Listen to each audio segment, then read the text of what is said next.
All right, today we are taking a trip deep into the noisy forest to explore just a fantastic story about impulse control.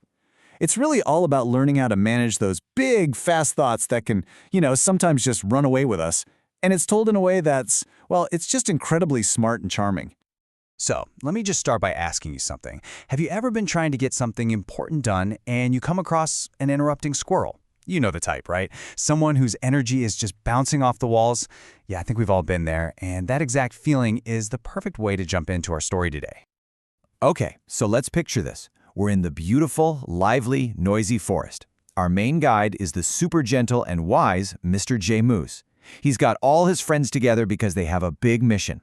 They're going to plan the most epic event of the year, the Great Forest Scavenger Hunt. But, of course, just as they're getting into it, zoom!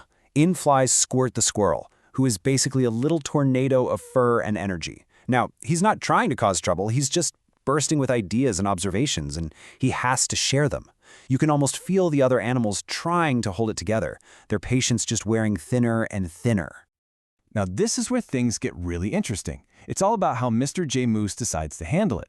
Instead of getting mad at Squirt, he introduces this amazing metaphor. He explains that some brains are like racing cars. They're incredibly fast, they're super powerful, but the brakes just aren't fully built yet. It totally reframes the whole situation. It's not bad behavior, it's just a fast and loud brain. And right here, this is the moment the story transforms into a powerful tool. Mr. J. Moose looks at his friends, and by extension he's looking at us, and he gives them a choice. He explains that Squirt's racing brain is desperate for a reaction, any reaction. So the real question isn't just, what should we do? It's, what will actually help that little engine slow down? Okay, so here are the options they've got. Choice A, they could straight up tell him to stop. Choice B, they could just completely ignore the interruptions and try to keep planning. Or, choice C, they could just throw in the towel and let Squirt run the meeting. Now, each one of these is going to have a totally different effect on that little racing car engine in his head. What do you think is the right move? Before they decide, Mr. J. Moose shows them this little diagram. He calls it the annoyance cycle, and it is brilliant. See, Squirt interrupts, then his friends react, even if it's just an annoyed Squirt stop, and his brain gets a little zap of attention. It sees that attention as a reward, and that reward is like pouring gasoline on the fire. It makes his engine rev even higher, which, you guessed it, leads to more interruptions. It's a whole cycle.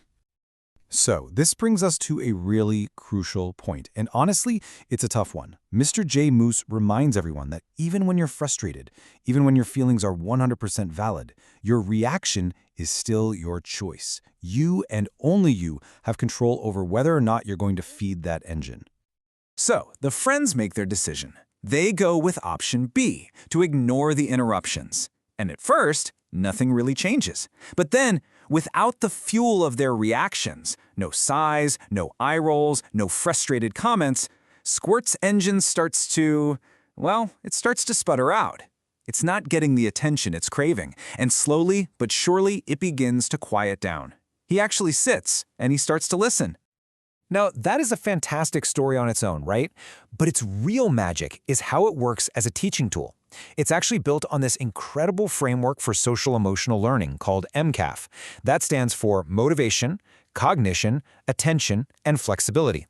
So let's break down how this actually plays out in a classroom. First, we have M for motivation. And why does this story hook kids so effectively? It's simple. Every single person in that room knows exactly what it feels like to be interrupted. They get it. So they're immediately emotionally invested. They see themselves in the other animals, and they want to help solve the problem right alongside Mr. J. Moose. Next up is C for cognition. This is all about understanding the why.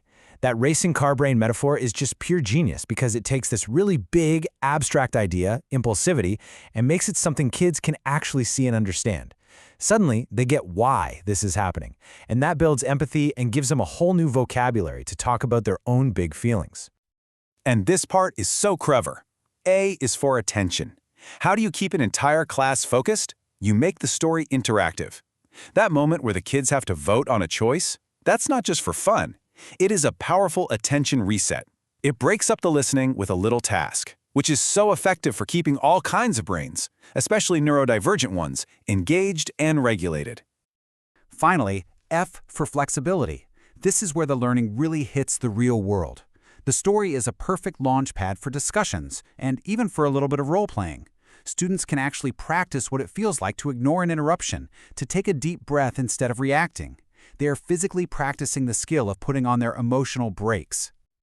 So you see, in just one simple, beautifully told story, all 4 of those MCAF elements come together perfectly. The motivation is totally personal, the cognition is crystal clear, the attention is held because it's interactive, and the flexibility is practiced right there in the moment. It's a whole learning experience, all packed into one little story. And this brings us to the biggest lesson of all. This story isn't just about getting kids to stop interrupting. It's a deep, powerful lesson in empathy. The big idea is that people aren't bad. Sometimes their brains are just racing. We can all learn to use our brakes, and, just as important, we can help other people find theirs by staying calm and choosing not to feed their engine. So I'm going to leave you with this question to think about. The next time you come across an interrupting squirrel, and it could be a student, a coworker, or hey, it could even be yourself, how can you help that racing car brain find its brakes? What's one choice you can make to help quiet that engine instead of revving it even higher?